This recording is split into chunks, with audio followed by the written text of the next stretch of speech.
a desfăcut cu sfială pătura, s-a uitat la piciorul meu și a spus ce s-a întâmplat. Le-am povestit cele întâmplate și apoi zice: în sfârșit s-a întâmplat minunea pe care o așteptam, pentru că ei așteptau să se întâmple o minune cu mine și glorie Dumnezeu că s-a întâmplat minunea aceasta.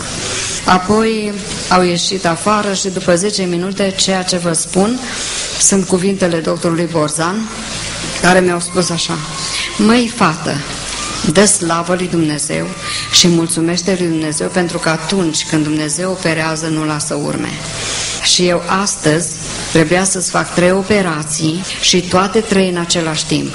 Prima, să stai piciorul de tot ca să nu se extindă gangrena, a doua, să stai o coastă și a treia, coasta respectivă să o pun aici la osul grumazului ca toată viața să rămâi țapănă, dar dă slavă lui Dumnezeu și mulțumește lui Dumnezeu, pentru că atunci când El operează nu lasă urme. Apoi, după 3 săptămâni a venit, mi-a luat jos acel aparat de extensie și mi-a spus: știi ceva? Știu că Dumnezeu te iubește foarte mult, dar trebuie să te punem în gips. Dragii mei, atunci mi-am adus aminte de acea vedenie care mi-a arătat Dumnezeu înainte de a se întâmpla accidentul, pentru că Dumnezeu vorbește omului să se pocăiască când într-un fel, când într-altul, dar omul nu ia seama, așa cum n-am luat nici eu. În 5 minute, 2 gipsari trebuiau să mă înfășoare în gips până la jumătate, iar soțul să mă ridice în puterea părului ca să nu se rupă din nou gâtul. Și mi-au dat drumul acasă și 3 luni de zile a trebuit să stau cu acel gips. Aveam doar fața, atât era liberă. După 3 luni de zile am început să umble pe picioarele mele, sprijinită de soțul meu, și când am mers la spitalul de ortopedie și când m-a văzut gipsarul care nu vroia să mă pună în gips pentru că știa și era conștient că eu voi muri, când m-a văzut că eu umblam pe picioarele mele sprijinită de soțul meu, a spus: tu ești o fantomă sau ești vie? Dar ca omul să se convingă, a venit și m-a ciupit de amândoi obrajii și și-a făcut apoi cruce cu ambele mâini. Ce nu-mi vine să cred că trăiește. Și pentru că era multă lume în sala de așteptare, s-a adresat oamenilor și a spus: vedeți, femeia aceasta a fost moartă, dar Dumnezeu a înviat-o. A avut osul grumazului rupt, dar Dumnezeu l-a sudat. Lumea s-a uitat cu mirare la mine, mi-a luat jos gipsul acela, mi-a făcut radiografie și cu radiografia trebuia să merg la spitalul județean. Când am ajuns acolo și am intrat pe ușa cabinetului, pentru că era multă lume înăuntru în cabinet, și când m-a văzut doctorul că eu umblam pe picioare, pentru că 3 luni de zile nu m-am mai văzut, a încremenit la masă și a spus: dumneata umbli? Da. Ia loc. Și apoi din nou cu același gest s-a adresat oamenilor și a spus: vedeți, femeia asta a fost moartă, dar Dumnezeu a înviat. A avut osul grumazului rupt, dar Dumnezeu i l-a sudat. A folosit și unul și celălalt aceleași cuvinte, ca numele lui Dumnezeu să fie proslăvit prin ei.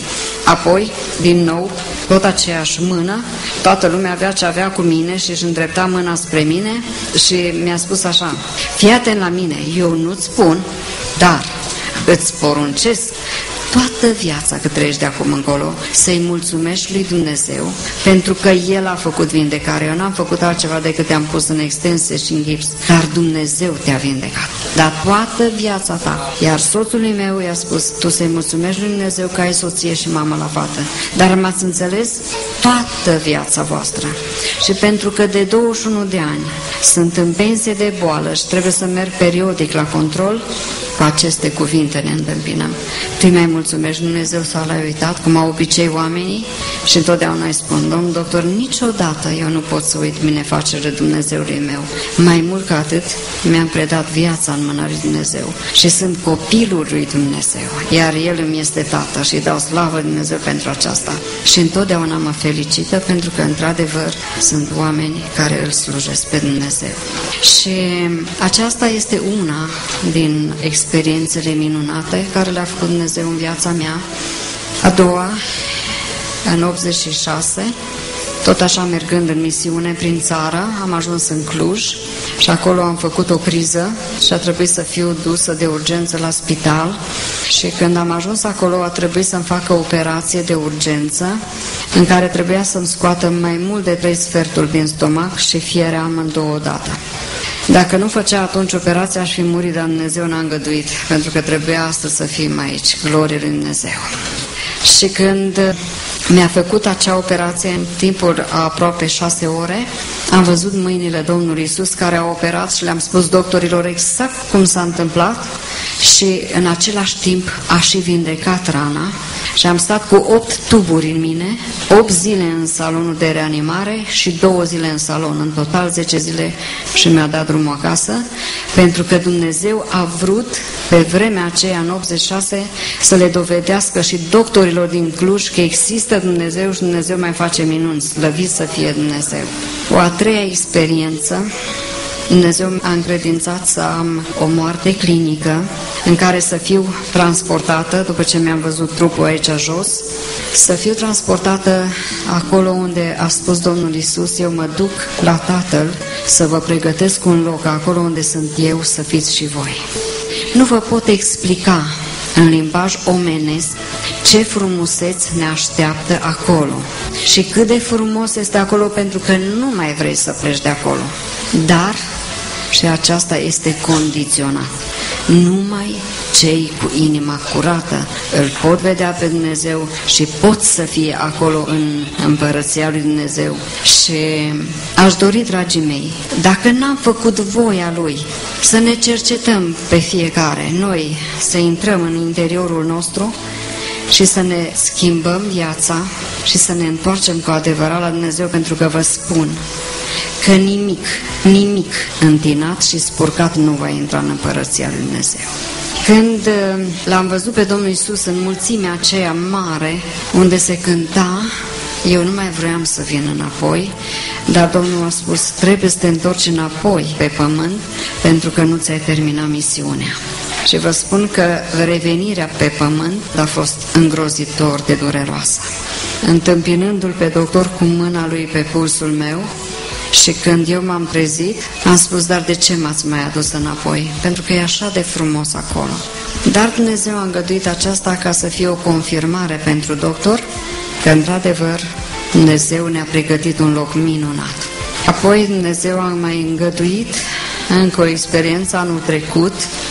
Am avut un cancer la gât, pe glanda tiroidă, n-am mai putut să vorbesc, n-am mai putut să respir, am mai avut doar puțin de trăit, dar Dumnezeu mi-a scos în cale un medic naturist și mi-a spus, doamna Tulbure, 99% cu Dumnezeu și 1% cu tratamentul care îl fac eu, te vei vindeca.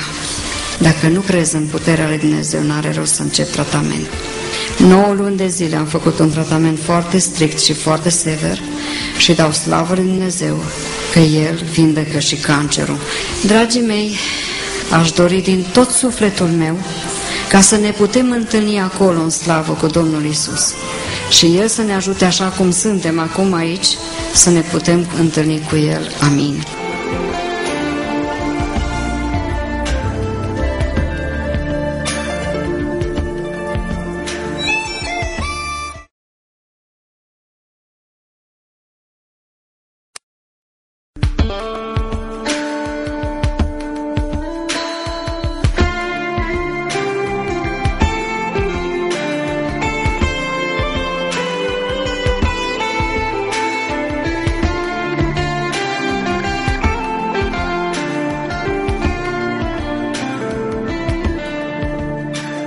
Iisus Hristos a venit în lume să mântuiască pe cel păcătos, dintre care cel dintâi sunt eu.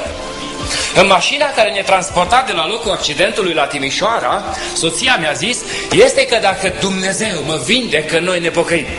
Și am spus da. Cum să nu te pocăiești, cum să nu te întorci la Dumnezeu când vezi că soția este făcută bucăți, când vezi că copilul este în primejdie, părinții, rudele sau ceva s-a întâmplat în viața ta.